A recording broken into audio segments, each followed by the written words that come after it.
जब से भारत आजाद हुआ है पहली बार वंदे मातरम का उत्सव सदन में बन रहा है, क्योंकि जब शताब्दी वर्ष हुआ था, आज सुबह भी माननीय प्रधानमंत्री जी ने बताया कि उस समय आपातकाल की स्थिति थी, भारतवर्ष, भारत माता जंजीरों में जकड़ी हुई थी और इमरजेंसी चल रहा था। और उसके बाद 2006 में यूपीए 1 ने एक बार प्रयास किया था, मगर वह गलत डेट में प्रयास किया था वंदे मातरम को उत्सव के रूप में मनाने का।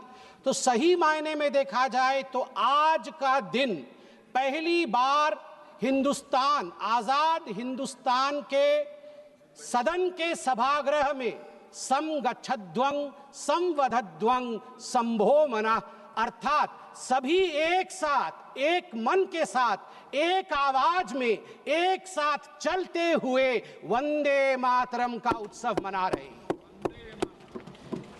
वंदे मातरम महोदया जी एक गीत नहीं है, यह एक मंत्र है। कई बार दो शब्द होते हैं जो पर्यायवाची लगते हैं मगर पर्यायवाची नहीं होते हैं, उनका अर्थ अलग होता है। जैसे कि देश और राष्ट्र, देश और राष्ट्र में भिन्नता है, पार्थक्यता है। जो देश है वही राष्ट्र नहीं है। देश की सीमाएं होती हैं, देश में मंत्री होते हैं, देश में विभाग होता है, देश में नदियां होती है, देश में समुद्र होता है, देश का एक वित्त होता है, देश की अर्थनीति होती है, देश की रक्षा नीति होती है, मगर राष्ट्र, राष्ट्र आत्मा होता है। राष्ट्र की सीमाएं नहीं होती, राष्ट्र विचार में रहता है, राष्ट्र का स्पंदन होता है। उदाहरण के लिए यदि देश कहा जाए तो गंगा मात्र एक नदी है, एक नदी जिसका एक उद्गम स्थल है और जहां जाके वो समाहित सागर में हो जाती है, गंगा सागर में। उसमें कितना पानी है, उसमें बायोडाइवर्सिटी क्या है, यह सब चर्चा की जा सकती है देश के अंतर्गत। मगर जैसे ही हम कहते हैं भारतवर्ष एक राष्ट्र है, तत्क्षणात उसी समय गंगा नदी नहीं रहती, गंगा मां का रूप धारण कर लेती है, वो गंगा मैया हो जाती है। यदि देश कहा जाए तो हिमालय केवल एक पर्वत श्रृंखला होती है, मगर अगर राष्ट्र कहा जाए तो भारतवर्ष में हिमालय वह आलय है जहां से दुर्गा आविर्भाव लेती है, जहां कैलाश में शिव शंकर शंभो विराजमान है। यह एक विचार है।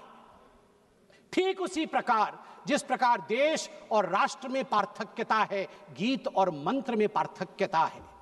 गीत शरीर को स्पर्श करती है, गीत कर्णप्रिय हो सकती है, गीत की एक कालावधि होती है, किंतु मंत्र अक्षय होता है, मंत्र अनंत होता है, मंत्र आत्मा को स्पर्श करती है, जैसे वंदे मातरम आत्मा को स्पर्श करती है।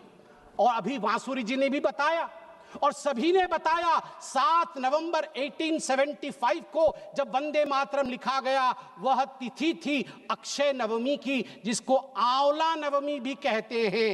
और ये कार्तिक पूर्णिमा से कुछ दिन पहले यह जो विशेष दिन है, यह वंदे मातरम को अक्षय बनाता है। मैं आनंद मठ जिस पुस्तक में, जिस उपन्यास में वंदे मातरम निहित है, उसे पढ़ा हूं। मैं उसका वह एक पन्ना पढ़ना चाहता हूं, मूल स्वरूप में जहां वंदे मातरम लिखा गया है। मैं बंगाली में ही पढ़ूंगा इसे, मूल स्वरूप में। महेंद्र बोलिल, ए तो देश, ए तो मा नई। भवानंद बोलिल, आमरा अन्य मा मानी ना, जननी जन्मभूमिश्च स्वर्गादपि गरीयसे। आमरा बोली जन्मभूमि जननी, आमादेर मा नई, बाप नई, भाई नई, बंधु नई, स्त्री नई, पुत्र नई, घर नई, बाड़ी नई, आमादेर आछे केवल सेई सुजलां सुफलां मलयज शीतलां शस्य श्यामला। तखन बुझिया महेंद्र बोलिल, तबे आबार गाओ, आबार गाओ। महेंद्र ने समझ लिया और उन्हें कहा, अच्छा भवानंद, फिर से एक बार गा के मुझे सुनाओ। भवानंद आबार गाइल, सुजलां सुफलां मलयज शीतलां शस्य श्यामलां मातरं Vande Mataram. This is the way it was sung for the first time इन देश राग, इन आनंद मठ। आनंद मठ में ये इस पंक्ति में कहते हैं भवानंद कि हमारी पत्नी नहीं है, हमारा पुत्र नहीं है, कोई हमारी माता नहीं है, कोई हमारा पिता नहीं है, मेरा घर नहीं है, मेरा कोई संसार नहीं है, मेरी एक ही जननी है, वह है वंदे मातरम सुजलांग सुफलांग, भारत माँ ही तो मेरी माँ है। और मुझे दुख के साथ कहना पड़ रहा है, आज हम उस पर चर्चा कर रहे हैं, उस पर आज हम चिंता कर रहे हैं। मैं आज जो तुष्टीकरण की राजनीति के विषय में बात हुई, यहां कुछ संसद के सदस्यों ने विषय को रखा और उसे तोड़ने मरोड़ने की भी कोशिश की गई। कहा गया कि सुभाष चंद्र बोस जी ने चिट्ठी लिखा था जवाहरलाल नेहरू जी को, जिसके आधार पर नेहरू जी ने स्पष्टीकरण दिया था। मैं कहना चाहूंगा कि सुभाष चंद्र बोस जी ने चिट्ठी नेहरू जी को इसलिए लिखा था क्योंकि CWC कांग्रेस वर्किंग कमेटी की जो मीटिंग कलकत्ता में अक्टूबर 1937 में होने वाली थी 26 तारीख को, उससे पहले 9 अक्टूबर को उसका एजेंडा आया था। एजेंडे में लिखा हुआ था कि CWC इस बार तय करेगी कि वंदे मातरम का क्या करना है, रखना है या विसर्जित कर देना है। सुभाष चंद्र बोस तड़प उठे थे। तड़पते हुए उन्होंने क्या लिखा था मैं पढ़ना चाहूंगा। मैं ये किताब पढ़ रहा हूं, Vande Mataram the biography of a song, सभ्यसाची भट्टाचार्य। और इस किताब में लिखा है, while writing to you, Subhash Chandra Bose लिख रहे हैं, while writing to you I also plan to write to Jawaharlal ji, ये टैगोर जी को लिख रहे हैं। Discussions are ongoing in the Congress circles on the subject of Vande Mataram. On 26th October 1937, Congress Working Committee at their meeting in Calcutta will address the issue. Perhaps the committee will decide to discard the song. I do not know your opinion in this matter, and that is why I write to you. In Bengal and among Hindu outside of Bengal, great excitement has been caused, and I write to you to know what you feel. ये सुभाष जी ने लिखा।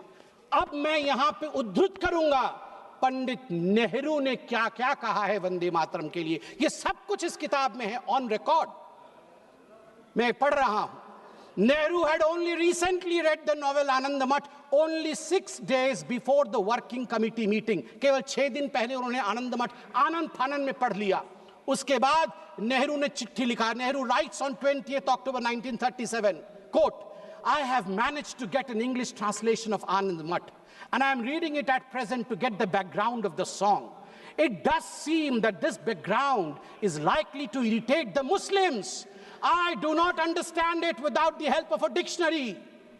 आप चिंता करिए, नेहरू देश के प्रथम प्रधानमंत्री आनंद मठ जैसे महान किताब को, बंकिम ऋषि बंकिम के उस महान ग्रंथ को आनंद फानन में 6 दिन पहले पढ़ रहे थे CWC, ताकि वंदे मातरम को विसर्जित करना है या रखना है इसका निर्णय वो ले सके। आप सोच के देखिए ये किस प्रकार की धृष्टता थी भारतवर्ष के साथ।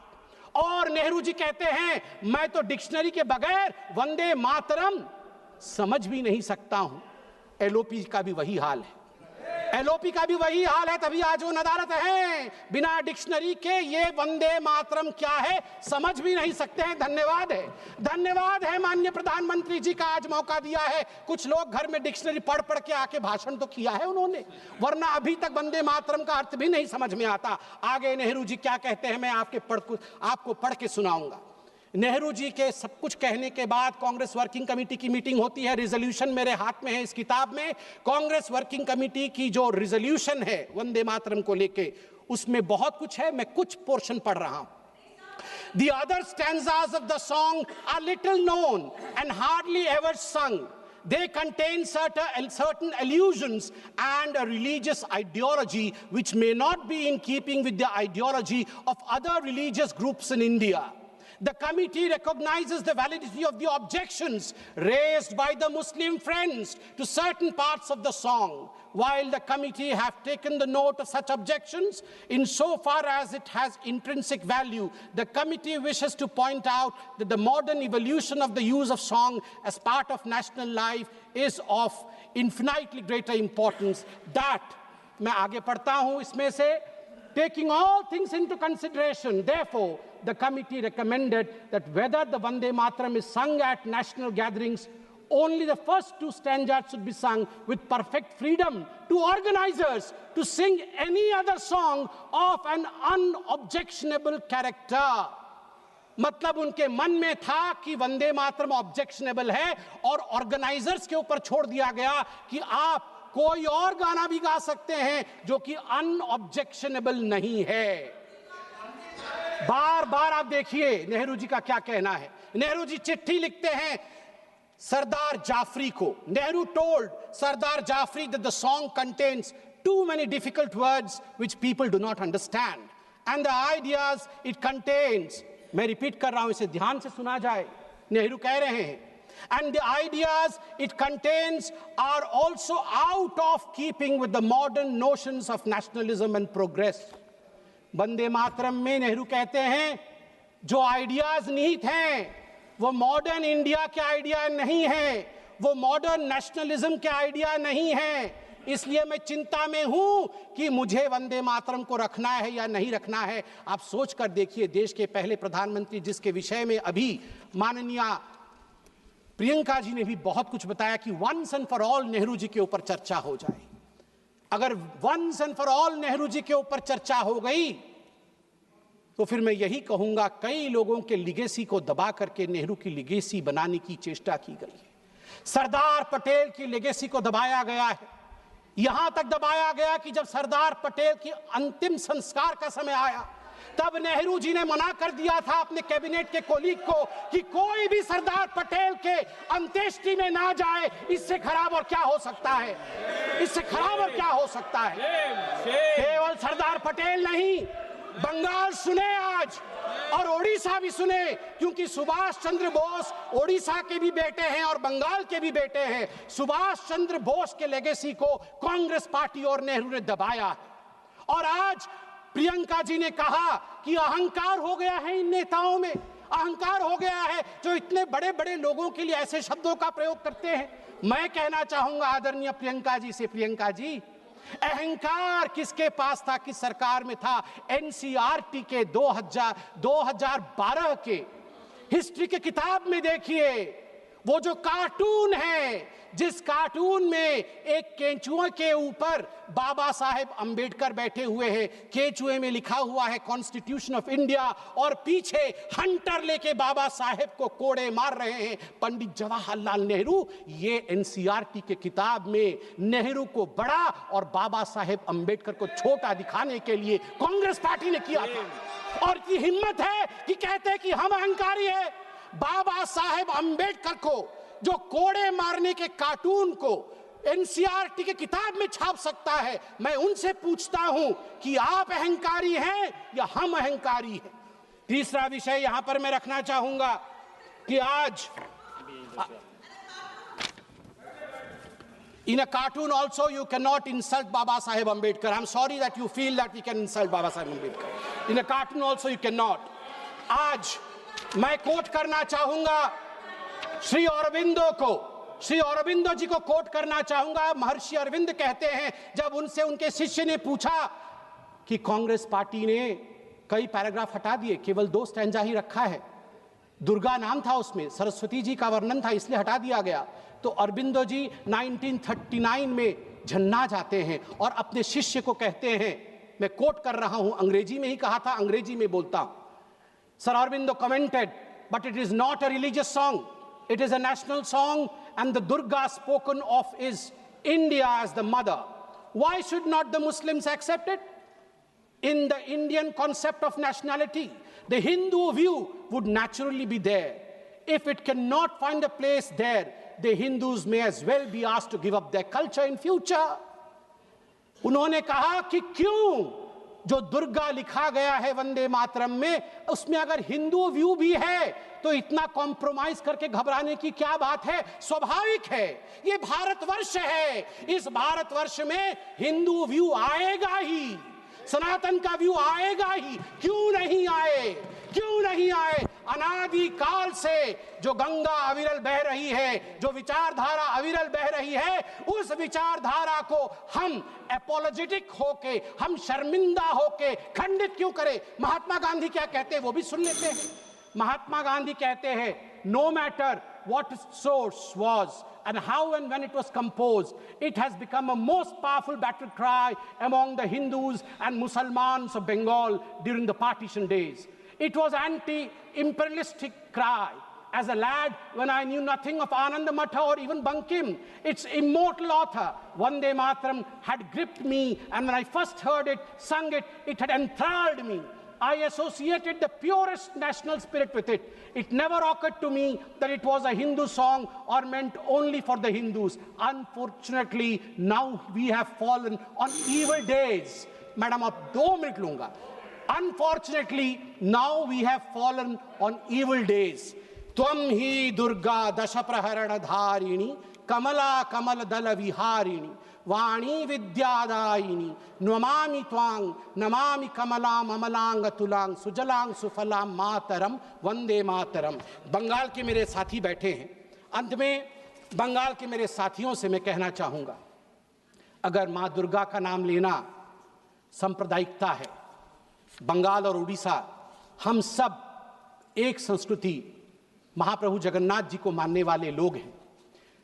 वीरेंद्र कृष्ण भद्र 100 वर्ष पहले वीरेंद्र कृष्ण भद्र ने महालय का वो आरती गाया है जो हर बंगाली, हर ओडिया महालय के दिन सुबह 5 बजे उठ के सुनता है।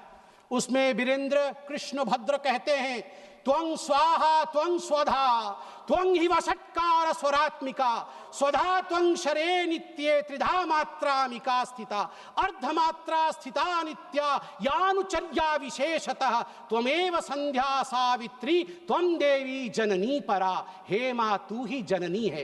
क्या बंगाल दुर्गा को जननी कहने से डरेगी? क्या बंगाल की टीएमसी, क्या ममता बनर्जी जिन्ना के आगे झुकेगी? मैं पूछता हूं, दुर्गा के आगे झुकना है या जिन्ना के आगे झुकना है? यह निर्णय टीएमसी करे।